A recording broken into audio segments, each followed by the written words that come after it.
And we start this noon with breaking news. Aurora police say that a young child is in the hospital right now and was possibly hit by gunfire. Thank you for joining us. I'm Erica Lopez. Right now, it is still very early in this investigation. Now, we do know at Kaiser Permanente, urgent care on Exposition Avenue, they were notified Aurora police about that child's injury.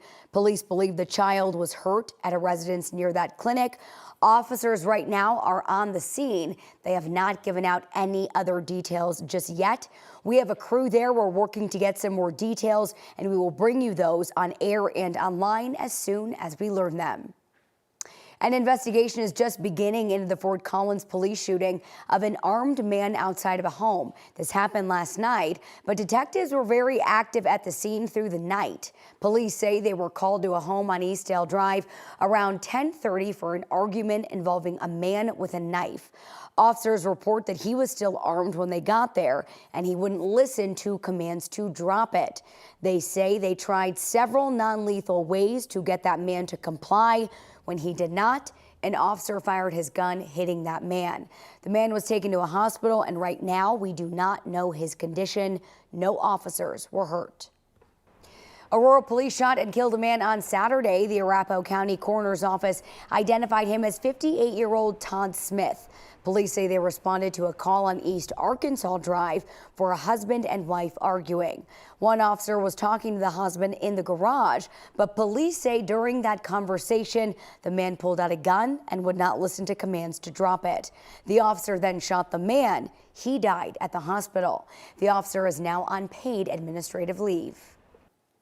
The man who fired nearly 30 shots at people outside of a Greeley bar in 2022 has been sentenced to more than 1,000 years in prison. Efren Sanchez was convicted of 52 charges for the shootings at Rancho El Corazon bar. Police say Sanchez felt another bar patron disrespected him, so he left the bar and then returned and started firing. 2 people were hit. Luckily, they survived. Vance Bolter, the suspect behind the shootings of 2 Minnesota lawmakers and their spouses, is in custody after being caught last night. Now he will face both state and federal charges. Given the scale of this investigation, the review of evidence will take time.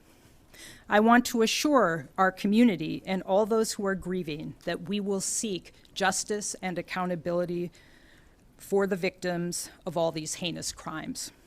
The hunt for Bolter was nationwide. Turned out, though, he decided to stay closer to home. NBC's Jay Gray has more.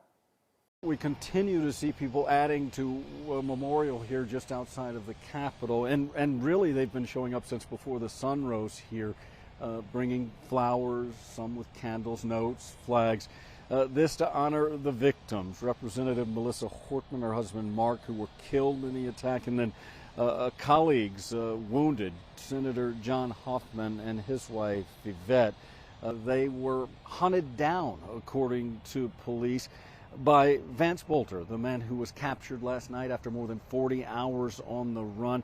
He was captured in a wooded area not that far from his home, about 50 miles from Minneapolis, where the shootings took place. The first break in the case came when police found a car that they believed he had used after the attacks abandoned along the side of the road there. And then as they were out and investigating that and pulling evidence from that vehicle, they said that they got a tip from a neighbor who said they thought they saw him running through the forest. And that's when they began to assemble a huge team of officers, federal agents. They stalked the suspect through the woods using drones at times, a chopper with infrared locators on board, and they continued to narrow in and finally made their move just after nightfall, arresting the 57-year-old. He was called out of the woods and told to crawl to officers. He did have a weapon at the time of his arrest, but we are told that there was no confrontation between law enforcement and the suspect here. Things moving very quickly on the legal side of this as well. We are told that Bolter will have his first day in court on this case later this afternoon. So a lot of relief, obviously, that he has been captured here, but still a lot of grief for so many in the Twin Cities as they work through what's happened. That's the very latest from here in St. Paul. I'm Jay Gray, NBC News. Nearly 3 dozen people were arrested in Denver after No Kings protest over the weekend. What started out as a peaceful protest against the Trump administration took a turn later in the day. DPS says not only did protesters attempt to get on I-25, some threw rocks and bottles at officers. Police used smoke and pepper balls as a result. Well, the heat is in full effect and taking much of the mountain snow with it as we take a live look over I-70 and the Eisenhower-Johnson Tunnel area in Loveland Pass, where we are certainly seeing things melt off and a little bit of westbound traffic there at the tunnels this morning.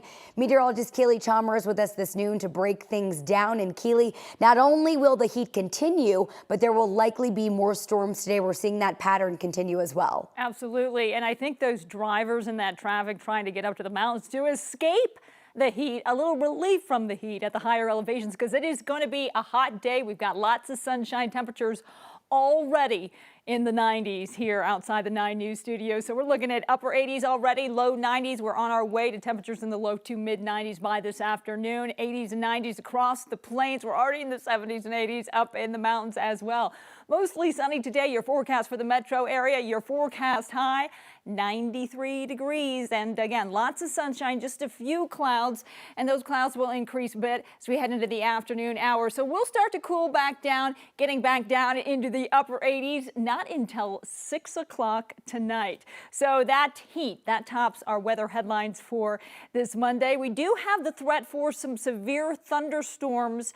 Basically, today it's going to be to the north and east of the metro area, but tomorrow the metro area is included in the threat. So we'll talk about that. We'll also talk about triple-digit heat this weekend and when we'll get some relief from that heat. That's all coming up in your complete forecast in just a bit. Keely, thank you. There is no passing through Loveland Pass right now, and it's because of what you're looking at on your TV screen. Take a peek if you're not looking. That is a load of mud and dirt blocking Highway 6. What a crazy sight there. Sky 9 got video of the landslide late this morning. The mud came down onto the highway yesterday, just a little bit east of A Basin. No one was hurt. No cars were caught in that slide. That is very good news. So far, CDOT says there is not a time scheduled for the highway to reopen. Safeway workers in 4 Colorado cities have gone on strike after contract negotiations failed between the union and parent company Albertsons. UFCW Local 7 says workers are striking at retail grocery stores in Estes Park, Fountain, and Pueblo, as well as a distribution center in Denver. The union says they are starting small to bring awareness to these contract negotiations while attempting to limit the impact to shoppers. Workers say they've been trying to get Safeway Albertsons to address staffing and what they call poverty-level wages. Safeway sent us a statement saying in part they remain committed to productive discussions with the union. They also say they're negotiating in good faith to reach an agreement. The Winter Olympics in Milan are just 8 months away, and with NHL players playing for the first time since 2014, the Avs will be represented on the ice. It's pretty cool. The Avs have 4 players representing their countries at the Olympics. Cale Makar and Nathan MacKinnon are going to be playing for Canada. Martin Necas will rep Czechia, and Gabe Landeskog will play for Sweden's team. Makar, McKinnon, and Necas are making their Olympic debuts. This is Landy's second Olympic appearance. He actually won silver back in 2014.